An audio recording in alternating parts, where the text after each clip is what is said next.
If you're randomly throwing exercises together and wondering why you're not seeing results, you need to realize that exercise order matters way more than you think. If you're doing this wrong, you're leaving gains on the table big time. Let me break it down. Think of your workout like a meal. You wouldn't start with dessert, right? Well, your muscles work the same exact way. You need to hit the most demanding exercises first while you're fresh. Here's why. Exercises like the bench press, squat, deadlift, overhead press, and even rows should come first. These are heavy compound movements. They work multiple muscle groups at the same time.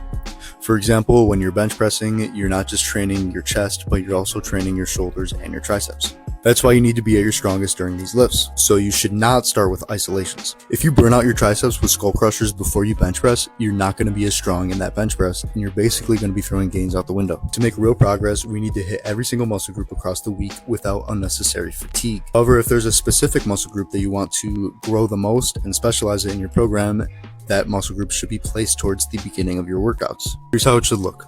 You start with big compound lifts like squats, deadlifts, bench press, overhead press, and rows.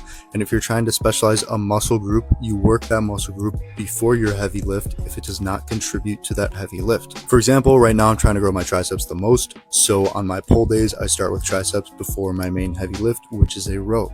The triceps barely contribute to a row. They might help to a tiny degree, but not enough to interfere with my strength in a row.